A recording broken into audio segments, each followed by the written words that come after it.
The Father I Never Knew, and the Hands That Held Me, by Kateb Nuri Alim Shuna. I was raised in the Crescent City, where the scent of gumbo rides the breeze and the beat of second lines echo through your chest like an old familiar prayer. Life down there moves to its own rhythm, part joy, part sorrow, all soul. But in the middle of that beautiful chaos, my life had a gap. Not a small one either. We had food on the table, laughter in the kitchen, and enough love to make it through. But there was no father in the house, and that silence, it wasn't quiet, it howled. Not having a daddy ain't just about missing a ride to football practice or not getting that pep talk before prom. It's the absence of divine reflection. It's not just someone to show you how to tie a tie or fix a flat. It's someone who teaches you how to pray with boldness, to love with strength, and to walk with purpose. It's someone to hold up a mirror and say, you come from something holy. I didn't get that, but I did get the hands of the divine wrapped tight around me in the form of my grandmother, Miss Celestine. Now that woman, she was heaven wrapped in a house dress. She could quote scripture with her eyes, make miracles out of leftovers, and silence your storms with a hymn. She didn't preach much, but her spirit would make your soul sit up straight. Celestine didn't just raise me, she resurrected me. With every baby come here, and every prayer she whispered, while stirring a pot of red beans, she taught me how to carry peace in my bones. She moved with grace and walked with a knowing that angels knew her by name. And even when my little boy heart ached for a man's affirmation, her love cradled that wound. But let's keep it real. Her love was deep, but that ache still pulsed. That quiet sorrow of wondering, was I not worthy of staying for? It's a question that don't need volume to shake your soul. That kind of hurt don't scream, it lingers. It hums in the background of your triumphs like a note slightly off key. I see it all around me now, boys growing into men without a map, girls chasing affection that don't feed the spirit. Society tries to rebrand fatherlessness as independence, but the truth is it's a wound. And it shows, especially when a boy tries to find God without someone to show him what holy manhood looks like. Let me tell you a little parable.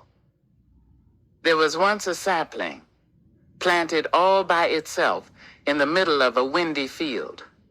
It reached for the sun every day, but it leaned heavy to one side. Crooked, fragile. One day an old farmer walked by and said, this little one's been fighting storms with no shelter. It needed another tree beside it, one with deep roots to block the wind and teach it how to sway without snapping.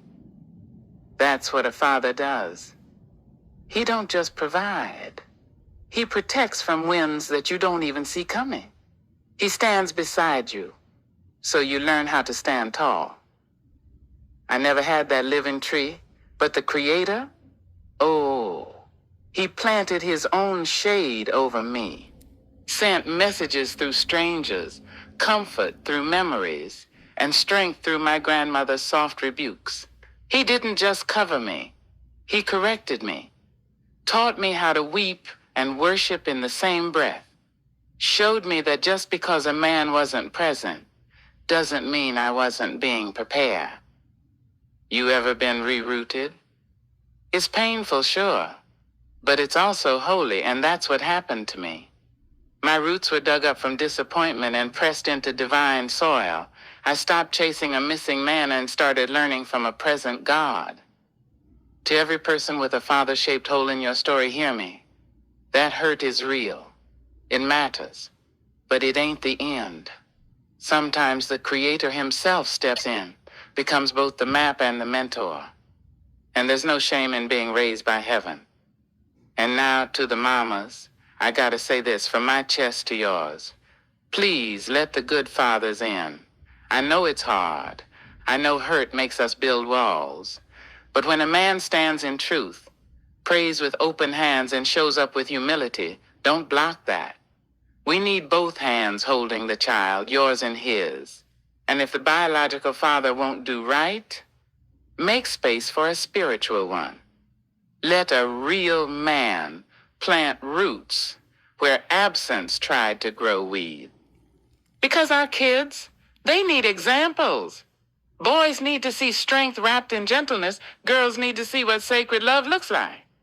And if we keep shutting out the men who show up, we raise kids who don't even recognize what they're missing. I grew up in the Crescent City without a father, but I was raised by hands dipped in prayer, shoulders kissed by mercy, and arms strong enough to hold my calling. My pain became my path, my silence became my sermon, and my story, still unfolding with every word I write, every young man I mentor, every tear I no longer hide. I don't share this as someone bitter. I share this as someone blessed, a vessel cracked and filled with light. To every child with unanswered questions, you ain't alone. To every man breaking cycles, you're seen. To every mother doing double duty, you're revered. But mamas, please open the door. Let the good ones in. Let the windbreaks grow beside your babies. So one day they won't just survive the storm. They'll rise up in the rain and dance like the Crescent City taught us to. I hope you enjoyed the reading. Khatib Shanor.